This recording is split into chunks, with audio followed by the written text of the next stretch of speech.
Let's rip into some 2024 Bowman Draft. Now, these boxes are absolutely crazy right now. The market on them is about $600.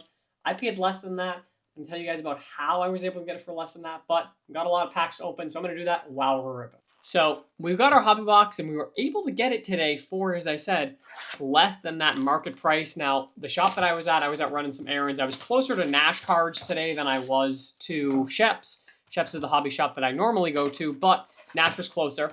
Here's my receipt, and as you can see, the reason why we were able to do this is because of these discounts thanks to the MVP buyback program. So MVP buyback program, I had 11 base cards as well as one refractor that we pulled here on the page at a logo fractor.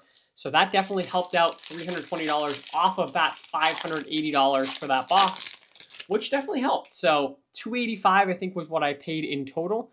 But we're going to get to this. I'm going to slowly go through some of the paper at the start, but I'm probably going to fly through it as we get later on.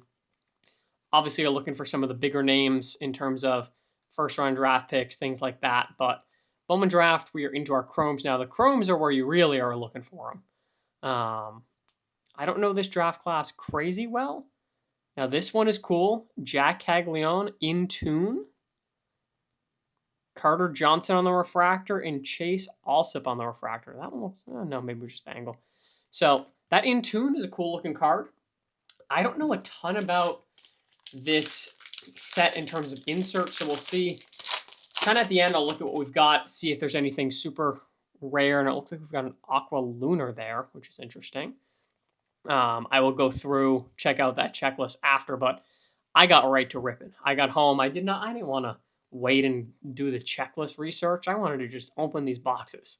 Roman Anthony, baseball's top prospect.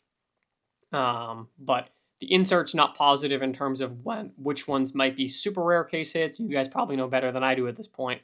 Dylan Cruz. Okay, so we've got, it's a first. Oh, I saw Cleveland. I thought it was going to be, oh, that's a shame. Nick Kurtz, and we got a refractor here on Josh Caron and Aiden Smith. I thought it was going to be Bazzana. First overall pick, that would have been nice, but not yet. I do enjoy that these are all individual packs. A super jumbo box, which, by the way, how crazy this product is. A super jumbo, what the heck is that? Super jumbo is a box where you get 5 packs, and granted, the packs are really like 2 packs in one, but you get 5 packs, and each pack is guaranteed an auto, but it's $1,000 right now market-wise for those boxes, which is just absolutely crazy. Definitely was not grabbing one of those, even with the MVP buyback. Ooh. Jack Caglianone numbered at a 99, and it looks like we got another one of these on Leo DeVries.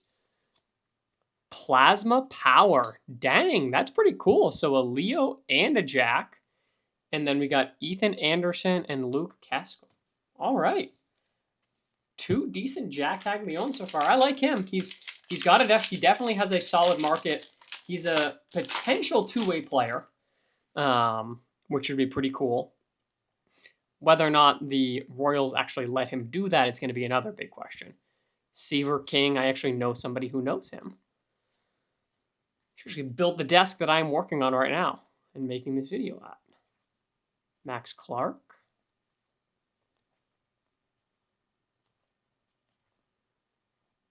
Waiting for our first auto.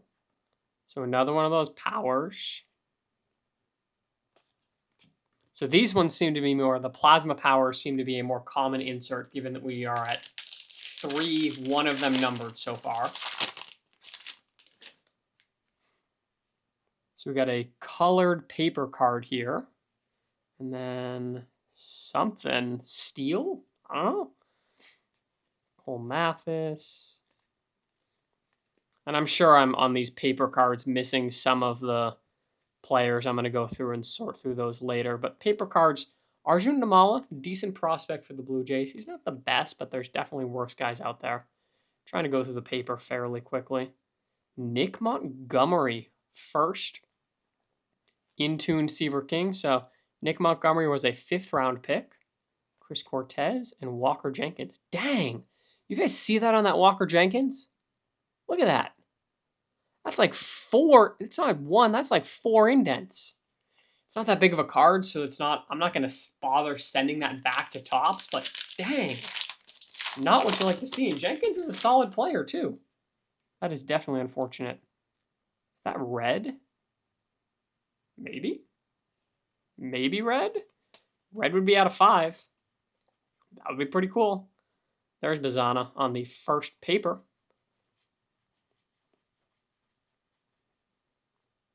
They already used that picture of Tink Hence this year. I literally just sent out a card of him to get graded yesterday. It was an orange out of 25.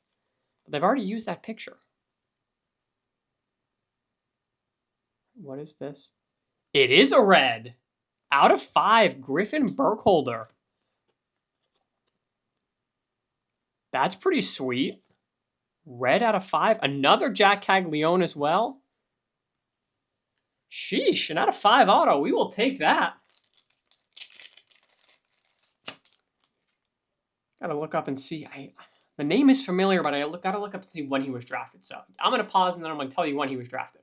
So I looked it up. He was a 2nd round pick, went 63rd overall, but nice color match there for the Phillies. Red out of 5, class of 2024.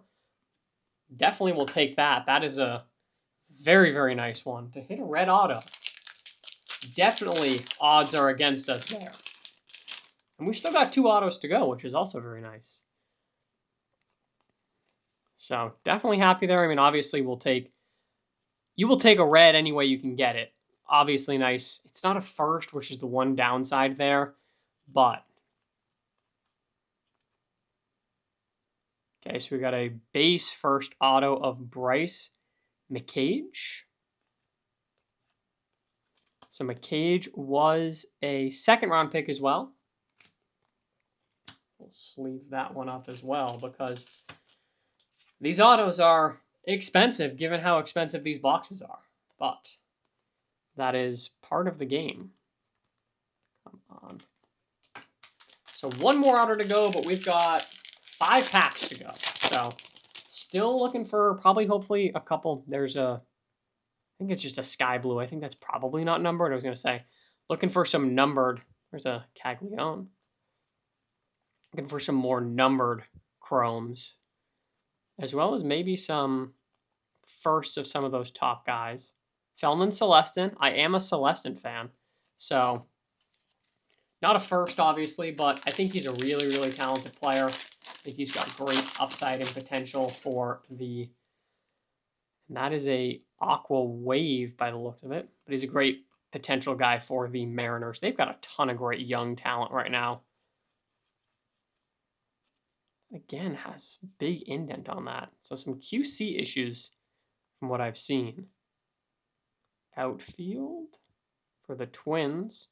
Brian Churio, okay. James Tibbs.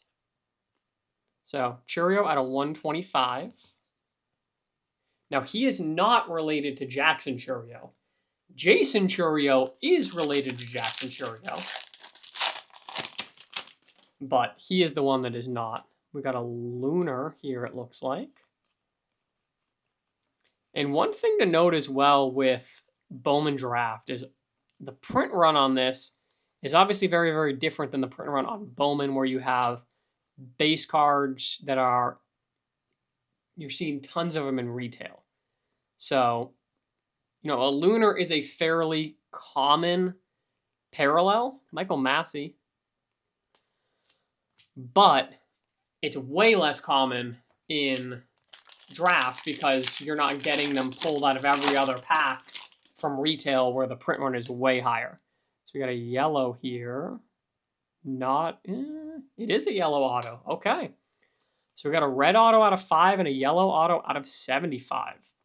It's not bad in terms of numbering prospects. And that's a first as well.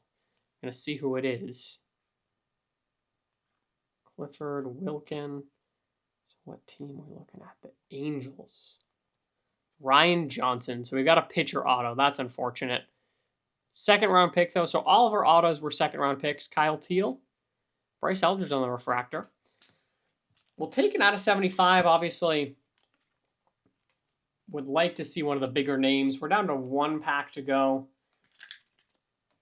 Got the 3 autos. That out of 99, Jack Caglianone is also definitely a nice one. I don't think I've seen any chromes of the top prospects either, and it looks like we just have another kind of standard pack here. So, a couple numbered cards.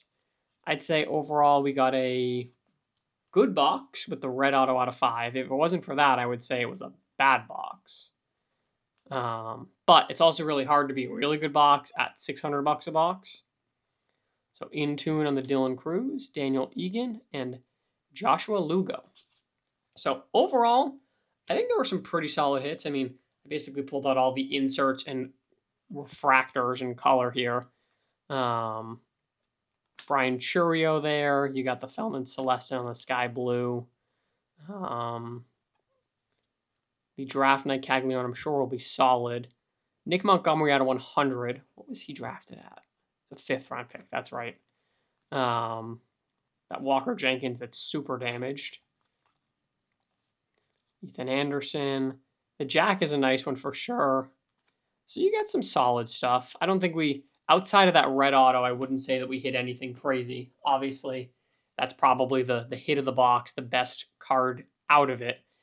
Kind of a shame that it's a sticker auto, but we'll still take it. Outfield prospect. He's 19, so he's still young. We'll see what happens with him.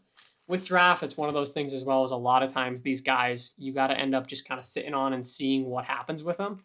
Because that's, and honestly, that's Bowman in general. That's the name of the game. Curious from you guys' perspective, what do you think of this box? Do you think that it was worth it at the $285 that I paid? And do you think that this would have been worth it had it been $600? So let me know in those comments. I always appreciate you guys tuning in, checking out, liking, subscribing, following, engaging with all the content. It really helps the page grow. Just hit 50,000 on TikTok, which is super exciting. Got to figure out some sort of giveaway to do for you guys on that. But really, really cool. All these singles for the most part. I'm going to check some of them for grading, see if they're worth sending out. But if not, then they'll be generally available on Whatnot as a part of the streams. You know where to find the link for that. $15 for free if you're not already on Whatnot. So appreciate you guys tuning in. We'll have all these cards checked out, looked at, etc. But it was a fun rip, and that ultimately is what we're here for. If you're ripping boxes to try and make money, you're ripping them for the wrong reason. You got to know that you're going in and likely going to lose everything, and maybe you'll hit something cool. We hit a couple of cool things, nothing crazy, but I had a good time, and that's what's important, and that's what it's all about. So, as always, I appreciate you guys tuning in, checking out the video. We'll catch you on the next one.